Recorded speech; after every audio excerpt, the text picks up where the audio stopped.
Hello and welcome to That's Audacious. We have another audacious guest with us, the fabulous Mellissa David, who is the master of all things growth and engagement and an incredible business leader. And she's just doing impossible things and making them possible, which I love about her brand. Mel's going to tell us a little bit more about how she got started and what she's been doing. And we're going to find out the challenges that she's overcome as a business person and now an international award winner as well. So Mel, welcome to the show. Please introduce yourself to us. Tell us who you are and what it is that you do. Hi, my name is Mellissa David, and I'm originally from San Francisco, California. I did my undergrad as a playwright, actually, at Cal State Fullerton. I have a master's in Shakespeare. And then I lived in New York City and worked as an actress. But during that entire time, I was always helping all the adults around me with their online presence, because they all had companies. And when Facebook first came out, they had no idea what was happening. So I was 16 years old and I was working for these big companies, like helping them build, what their website needed to look like, their Facebook. And then as the different social medias came out, they always would come back to me and be like, Mel, what is this? Including recently when they came back and they're like, Mel, what is TikTok? Like, what are we doing? As a businesswoman, I kind of stepped away from full-time acting because in Australia, there wasn't a big enough traffic for that. So I kind of really settled into the corporate world here. And I became the head of growth and engagement, actually, at an accounting firm at Klein Partners. And I ran an HR department and marketing department and a business development department. And I obviously burnt out because I was running all these different brains. And from that, I said to myself, okay, what do I like most out of this? And I really like two things. One is the marketing aspect of helping companies that don't really look at marketing, don't want to pay for a marketing team, to actually just have somebody to do the basics for them and to get them online and to treat professional services like any other service. And then the other thing I love to do is helping companies with growth and engagement in general. So being in that final table where women aren't allowed in, and that final boardroom table, something about my energy, I get in there for some reason. And I sit with all these usually men, over 70, and they're like, what are we doing wrong? What's happening? And I'm like, well, first off, where are the women? And they're like, they're just outside. I'm like, let them in. They've been here for 30 years too. They know this company. Ask them these questions. Because the number one issue with most companies is that you have the same voices talking to each other for 30 years. So you're bouncing the same ideas off the people that have now kind of melded and become one person. Some of these people went to school together, they grew up together, like their wives know each other, like they're one being. So adding diversity in that final boardroom is really important. So my main goals is to get as many women as possible into that final leadership table on all sides. And to do that, we need to empower women, tell women that they can ask for their seat at the table, ask for their worth, and to really knock on that door. And for the men to also really look around and say, where are the women? And this isn't like you've done anything wrong or anything like that, but it's time to really stop, look around and say, is there any other women that are in this building currently that I've been working with for 10 years that could also be in this room with me? And that person might be the admin woman who knows everything about that company, who might have some really good ideas about how it needs to go forward. And then number two is to get as much money as possible back into the arts. My base is the arts. My heart is the arts. I'm a Shakespeare nerd. So my heart is always bringing as much money back, which is why I'm a founding member of Antipodes Theater Company, which now has a staff of 5, an advisory board of 12, 3 full productions a year with a budget of each one of them is over 40,000 each. And somehow we're able to do it now. So it's just, there's a lot more I do. Should I keep talking? I'm sorry. I get the feeling that the word no and taking things slow isn't in your vocabulary, Mel. No, I do though. I'm taking a year of rest. Like I went on vacation. I had to work while I was on vacation because I'm that person, but I was at least in a different location. I love it. I love it. So a couple of little things. Firstly, I'm in burnout. A lot of people talk about burnout as being either the worst thing that happened to them and sometimes the best thing that happened to them. And I guess a result of your burnout has been, look, let's look at what I'm doing with my life and my time and my energy and do something different, because your business is relatively new, isn't it? Yes. So the things I've been doing in it, I've been doing for years, just because for the accounting firm, I started doing all their clients. So I already had all these portfolios that I was doing for other people, but I just wasn't getting paid for it. So it was just redefining like my old company. I went to him and I said, you need to fire me to hire me. And then he was like, Mel, but he's like, I'm like, look, I love you. This is how it's going to go. And so the next week he was like, Mel, he was like, you're effing fired. And I was like, oh my God, thank you so much. I love you. And then he hired me. Yeah. Go ahead. The other thing that you mentioned as well, after the burnout as a wake-up call and so on, which I think is a really great lesson. A lot of people who are listening to this should be thinking, well, am I doing what I really want to do, or am I just wearing myself out? I think it's a really interesting question we all need to ask ourselves at times. But also you talked a lot about engagement and how if we had more women in the boardroom, we had more women around the table, especially with a lot of businesses, we might learn a lot about engagement. Do you think engagement and communication and listening and those sorts of skills are a women's realm? Is that a natural skill that we have? I would say yes, but then also want to make sure that it's not only just about women being in that room, it's about diverse voices being in that room. So even if it's age or someone from a different country or someone from a different background, like that's the most important mixture to create that final boardroom. And then to just go back to that burnout, I learned that in my burnout, sorry, it's two conversations, I know. I learned that in my burnout, I, on the weekends, would start working for the other job that I wanted to have. And that would actually refeed me enough. So on the weekends, I would literally set 6 hours every weekend to study something new.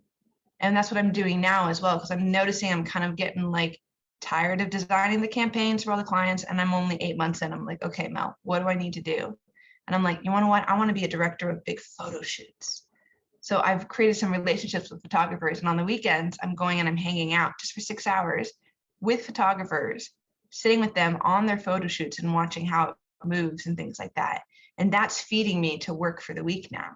So it's about feeding a different part of you so then your burnout doesn't take over and it'll help you keep going. If you need to keep going, because I'm lucky in the way that I don't really have any responsibilities other than I own this apartment, but I don't have any plants. I don't have any children. I don't have a partner. And all of those things and all those layers add to that burnout because you can't adjust those really. Like your kids are your kids and your partner is your partner and the plants need to be watered. So it's kind of like, I'm lucky in a way that I'm very flexible at this moment in my life. So I know that too. So what I speak of is how I'm helping my burnout, but I'm totally aware that most women are like, that's great. I would love to spend 6 hours on the weekend doing something else. It's just about creating little moments then, create 15 minutes here and there to when you were little, what did you dream of doing? And if that was a ballerina and you're 50, who cares? Like, let's turn on a ballet thing on your YouTube in your living room and by yourself, just make yourself giggle and do some ballet. Like, it's about creating joy within yourself because are we allowed to cuss on this, by the way? Yeah, look, I can't stop myself most of the time, Mel, so you go for it. Okay. Because last week, my favorite reel that's popping through the feeds right now is there's a sound over and there's a woman standing on a beach and she's just looking off into the distance. And the sound over says, you know, you only have one life. And she looks towards the camera and it goes, so fuck it. And she just smiles and runs into the water. And it's like, that's what I want everyone to feel. It's like, we only have one life. Like we need to wake up and just take it. And just find joy within yourself, find joy within the people around you, give and love and just be in the moment. And don't worry about all the things. Because if you've paid your bills your whole life, guess what? You're going to pay your bills. You're going to know when that bank account hits that moment that your body goes, I need to get another job, or I need to be more responsible, or I need to stop Uber eating as much. Don't worry about the habits that we've already built in. Like if you take a shower every day, guess what? You're still going to take a shower every day, whether or not you worry about it or not. So don't worry about the habits that you've already had. I love this conversation because so much of it is, I mean, we've moved between burnout and engagement, but really we're talking about the same thing, aren't we? If you really want to find your passion and find that you have a fulfilled life and you're doing things that drive you and fire you up and make you feel alive, chances are you're engaged. Chances are you're engaged with what you're doing, with the people you're doing it with, and with the impact that you have on the world. I want to just take a quick dive into the challenges that you faced, Mel. What do you think some of the biggest challenges have been in really getting started with your business and making sure that it's operating so well? Again, I think it's really important that before you start your business, you really prep it. You really know what you're doing. And there is a yin and yang to that as well, because sometimes people prep for too long, right? They're like, once this one thing is perfect, then I'll start the business and whatnot. Because sometimes you do have to be brave and kind of just put yourself out there. But because I worked for an accounting firm and my job was to sign new clients, support them, I saw how entrepreneurs created their own companies. Everything from the guy who did my branding, did the branding for the Sydney Olympics because he likes me. He likes me. He gave me a $30,000 branding package for a couple grand because he's like, Mel, you're good people. Because I had already created this relationship because I had gotten him so many jobs. Like my accountant is my old boss. So I was able to incorporate, I was able to build 2 trusts, a family trust as well as a business trust. And if you have any questions, by the way, of all these things, just write me on LinkedIn. Like I am so available to have conversations with people. This information doesn't belong to anybody. It's free. But I got really lucky in the fact that I had a chunk of cash because I didn't spend any money in the last couple of years. And I was able to get good branding. I can build my own websites. I was able to pay for incredible accounting, and I was able to create a base, my invoice systems and things like that, because I know how that all works. So yeah, I was lucky. And the biggest challenge I think was actually quitting my job. That was the hardest thing to do because I felt so responsible, because 5 of those people in that last company, I had gotten them their jobs there. So I was responsible for these humans, these lives. And I know that the energy I bring into the office, I'm a really happy person. So I walk in, I'm like, good morning. I lift the energy and also can kind of fluctuate and feel when people need space or not need space. And I created beautiful environments and experiences for the staff. And I knew that when I was going to go, that I was taking that culture with me. And being the person that is that person, and I'm very conscious of it, I was like, that was the hardest part, was actually leaving them all. And knowing to this day, they still write me and they're like, Mel, I really miss you. I'm really unhappy. And so it was being selfish. I think it was the hardest part, was me actually being selfish for the first time in my life and kind of just doing what I needed to do for myself. And yeah. I love it. That's such an awesome journey that you've taken us on with what you do and the way you approach life in general. It's fantastic. If you are listening to That's Audacious, and you can find more episodes like this on the That's Audacious podcast, wherever you get your podcasts from, or on our YouTube channel. If you want to know more about Mellissa David and what she does for businesses, please visit her website. The link will be below this episode. Mel, what are you most proud of achieving? Buying this apartment. Honestly, my mother was a cleaning lady and we never owned anything. And to be able to walk into a home, because I moved so much as a kid. I moved 18 different times in 18 years. And to be able to walk into, sometimes I just sit on the ground and I touch the ground and I kind of just cry, because my mother's passed away as well as my stepdad. And I really wish that she could just see this home. I've built a home and I painted every wall and there's paintings everywhere, and people don't really understand the importance of it to me because it's my first home and I own it, and I own a lot of it too, not just a little bit. It's mostly mine, and that's what I'm most proud of. Fantastic. There's nothing quite like having your own space, is there? And just knowing exactly where you live.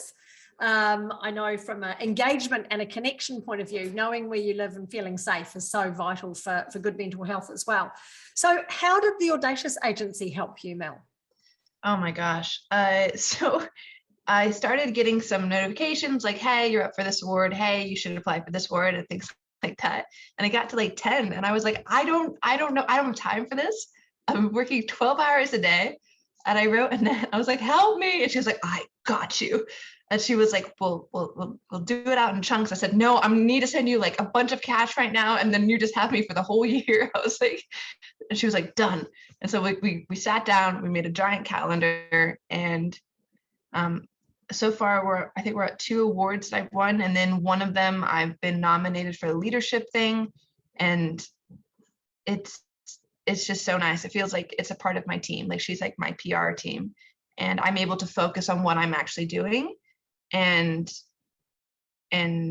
yeah, Audacious just kind of focuses on, it's really important too for me as a young woman, as well as a young businesswoman, to have these awards, because you look at me and you kind of see a hippie kid. You don't really see a businesswoman. And to have these awards behind me kind of gives me that standing that I know that I already have merit with, different companies, but to have that saying, no, we recognize this young woman as like a powerful innovator in marketing and in growth and engagement. It's so important. Yeah, that credibility around awards is second to none, isn't it? And it is so nice to see the judges' feedback and to realise that, look, I think I know I'm doing a pretty good job, but actually I am, and there's these great recommendations coming from awards judges as well. Mel, if you could go back for 1 minute to when you first thought about what you were going to do in life as a young girl, and you could give yourself a bit of advice, what would it be? Save money. Cash flow is key. I don't know. I think I did it right. I was 5 years old and I told my mom I wanted to be an actress. And I literally studied at the best schools in the world for it throughout my life. And I enjoyed so much of that I'm able to really sit in a corporate environment now with such peace, because I really got to live out my dreams. And I was so headstrong. I built my first company by the time I was 8. Like, I'm just an abnormal little child. And all the things that happened to me when I was a kid that I didn't really have control of, I didn't have control of. So there was advice of like, have more secure parents. I mean, like, you can't really, because I never really beat myself up as a kid, because I knew that one day it would change and it would be okay. So business-wise, probably nothing, but like heart-wise, probably spend more time with my mom. When I was like in my late teens before she went, I wish I would have spent more time with her. But I mean, that's about it. I've always led with my heart, and I've not worried too much, and I've never compared myself to other people. And I would say that to people, like, don't ever compare yourself to anybody else, because everyone's journey is so different. And the more you struggle, the more joy you have at the end of it. If you had to fight for something for 20 years, every day when you walk into that, it's going to feel like ecstasy every single day, because you had to fight for it, versus the 19-year-old that literally walked right into it and got it handed to them. And you're like, why is this happening? They're not as happy as you. So yeah, I would say don't compare yourself to anybody. I never did, but that's in general what I see other people's like downfalls is. Brilliant. Yeah. Brilliant. I love it. I was going to ask you for any tips, and you've already given them to us, which is fantastic. So, Mellissa, thank you so much for being on the podcast today. It's been an absolute pleasure to chat with you. To all the listeners out there, I hope you've got a lot of information from Mel, but more importantly, just that inspiration and motivation to engage with what you're doing, engage with your audiences, and get in touch with Mel. As she says, hook up with her on LinkedIn or visit her website and start that conversation. Mel, it's been an absolute pleasure having you on That's Audacious. Thank you so much for being here. Thank you, Lauren. Have a great day.